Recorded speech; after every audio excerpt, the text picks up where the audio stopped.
So I want to do a report on this story here, where in Colorado, very liberal, corrupt Colorado, a very insane same-sex teacher was making the girls kiss each other and grade them on it. And I don't know the ages of these children that it happened to, but they're minors if they're still in school. And so I was absolutely horrified to find that they needed to go to court to get permission to fire this teacher. Oh, really? Courts where they should be putting her in handcuffs, just an FYI. And it's a pretty underrated story here where they're not trying to emphasize how far we've gotten off the path. Now, when I was a kid, I hated school, hated homework, was miserable. But I've got to tell you, I had a couple of teachers that saw me and saw my potential and guided me into my life. They went, "You're really good at this, and you're really good at this, and you can do this, and you can do anything." And they encouraged me. And so as much as I hated like geography and math, um, I loved certain subjects like English, and I loved a couple of other classes that I took. And then I loved being in sports. I was a gymnast and I was played in volleyball. And so those things were really important to me. But never once in all my time in school did I know of a predator teacher. It was unheard of. You know, they they couldn't even technically play favorites, even though they probably did, and they just made it look like something else. Because I know I was a favorite of this English teacher that continued to encourage me the whole time she had me for high school. So let's flash forward to this lunacy where you're a predator now. You're not a teacher and an educator. You're a bad, bad person. And you get your hands on your kids that are in the most vulnerable positions in their life. Most girls, I don't even know a girl, including my own children, that loved themselves as kids, that loved their body. They don't. They're scared. They're intimidated. They don't like bodies that change. And that includes boys and girls. And they're shy. And the last thing that they're supposed to do is be violated by a teacher and then graded. What? Me and a bunch of people on True Social here, we can't calm down because it's such lunacy that this is even an issue, that I have to make a video of this, that CBS has to report on this, and that we're here where this is a thing.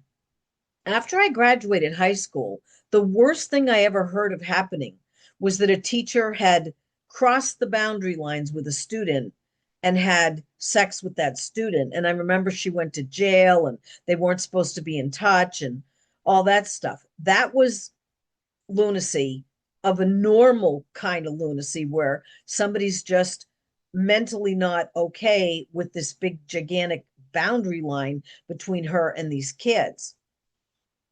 But this is boundaries erased and sexual abuse and violating these kids to a point where they don't know how to return.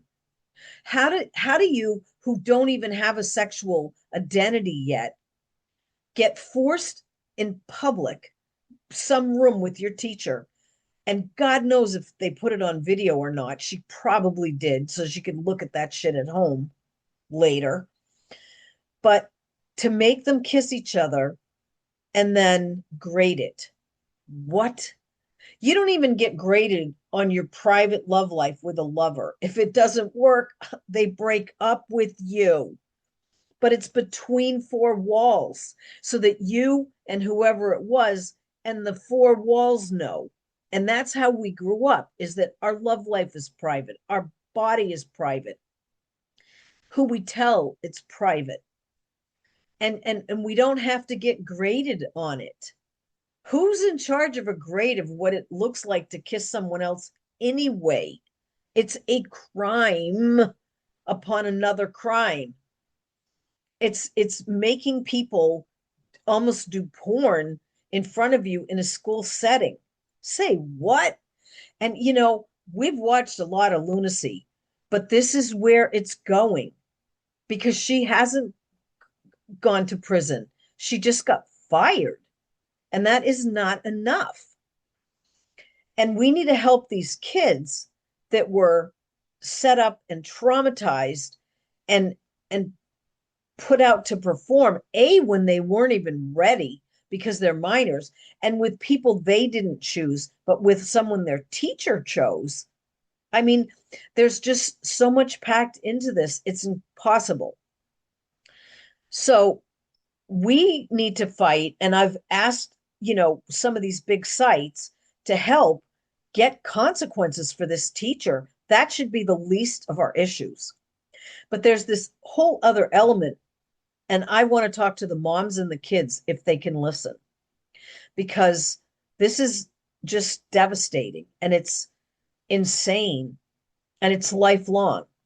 But I've had to deal with people that were violated by priests and sexually abused at the church and many other things. And usually I'm not okay enough to make these videos because I burst into tears because I can't handle the trauma of separating myself, thinking, what if this happened to my girls? And so I'm trying really hard to hold it together for you all. But here's what we do. And the same advice follows.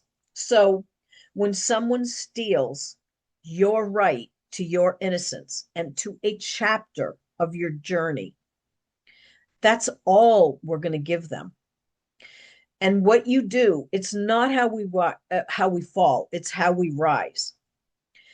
And for any of the children and the parents to have survived this violation to their family, to their children, to the things they wanted to instill in their own children, and to the right to keep their kids innocent and let them make consensual adult journeys and decisions when they choose, when they're ready, and the way that they want. We first of all take away the shame and the blame. They couldn't have known, they couldn't have seen this coming, they couldn't have stopped it. And so their kids were picked because somebody thought they were vulnerable enough to be able to be part of this mentally ill crime. And so the whole point is to turn them from victims to survivors. And the first thing that they have to learn way before they're ready is how to be able to say no when they're not comfortable, and how to be able to go get help faster than this happened so that the forcing grading part never happens again. And it's you pick people that aren't ready to say no. They just do what they're told. When you're a little kid, your mom says do something, you do it. Your dad says it, the teachers do it. We are told what to do until we're over 18. So kids know how to follow directions. But we have to raise this generation to say those directions don't sound right and they don't feel right. I need to go to the nurse. I need to go to the bathroom. I need to go somewhere. And you get on your phone and you get help. You call 911. You go to somebody who says, my teacher's making me kiss and I don't want to. And then you get some help, because we're just not able to raise children that end up being sitting ducks for something like this. And for those that had to be forced into this and did, first of all, forgive yourself. Forgive yourself 100%. Here come the tears, because it wasn't your fault. It was done to you. And when you're victimized, victims get wounded. That's why they're chosen, because they're easy to violate.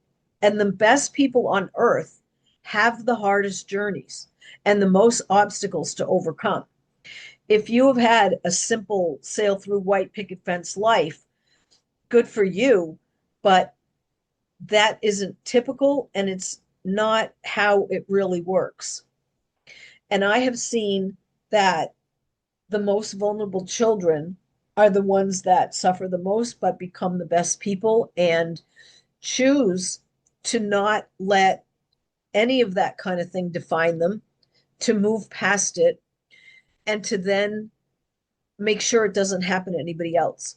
And the one thing that does happen is when you save somebody, you start to heal. When you help an animal that's helpless and might not have made it without you catching what happened to them, if they got caught in a fishing net or if they had a bird with a broken wing or anything.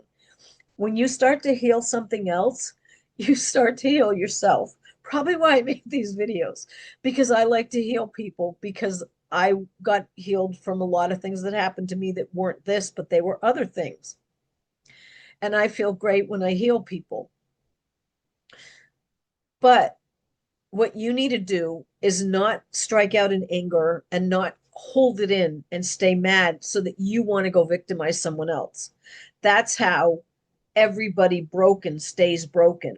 You can't heal if you go violate someone else, because it might feel good for a minute, like that one got me, so I got that one, but it doesn't give you a lasting thing, because when it wears down and your pain is back, okay, where's my next victim? And then you actually become them. So what I want to tell people is to do the opposite and heal and find love and take all the love and hugs that come to you from legitimate sources. Sit with your parents, read books, stay having faith in goodness, and blame your teacher. And also, your teacher had so many flaws, she could not have been teaching you. If she has a mindset to put her focus on that in broad daylight, she's not teaching you things you need to know for life. Educate yourself anyway. Say, you victimize me, but wait till you see what I can become and who I really am. And that moment does not get to define you. There's pants made all over America and everywhere else that have back pockets, front pockets and back pockets. And the way I got through my pain and my life was to fit all my pain into a back pocket. So I'm not wearing it in the front, I'm not living it every day. And if I need to cry about my pain and cry about my sorrow, I'll pull it out of my back pocket, go alone by myself, cry, get mad, throw a rock in the water, hit a tree, you know, go to the gym and have a hard workout. And the best person to fix my pain and my problem was me. Because if you put in any third parties and you think you need therapy, you're lending yourself and what happened to you to someone who wants money, or to someone that can manipulate you to keep you going to them, for one. And they can also change your recovery. I found my recovery happened the best myself.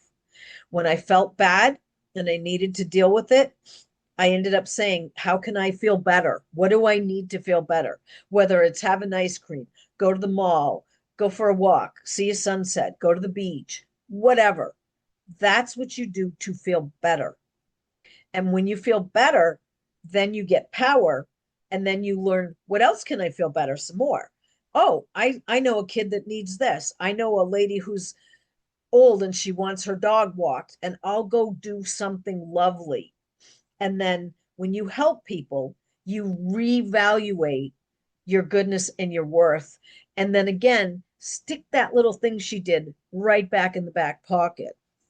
And I am not saying it's not awful and it doesn't hurt.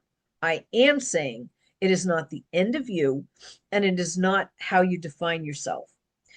And one other thing, as you age, you don't have to tell that story like I'm one of the Colorado kids. Don't give that label to yourself, that you are not a label. You were a victim and now you're a survivor.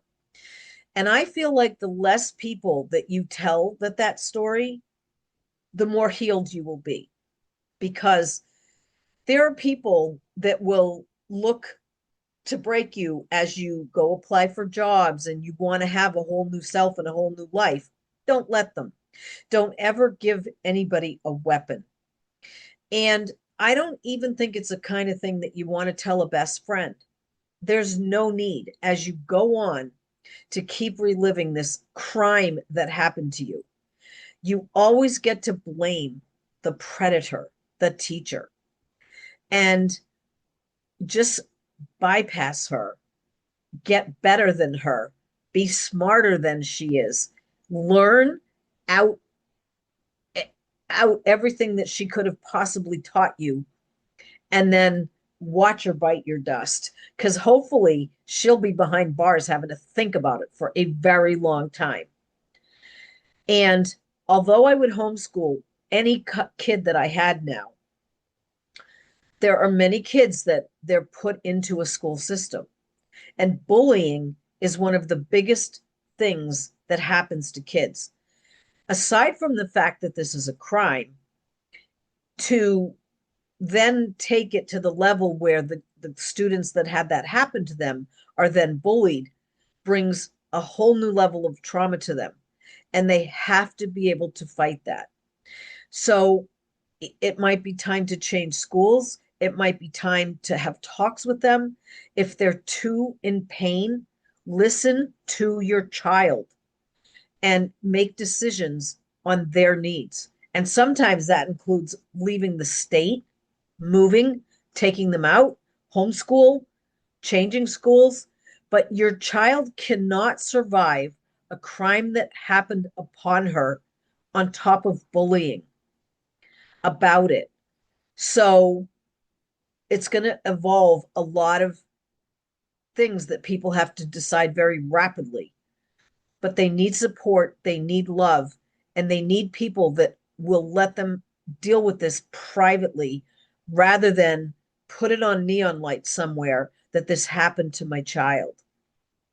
Because social media is here, you do not want this child who's a minor to have to deal with this all growing up throughout their life. So don't even put their name on here, moms, kids. Don't talk about it. Don't refer to yourself as one of those victims and survivors.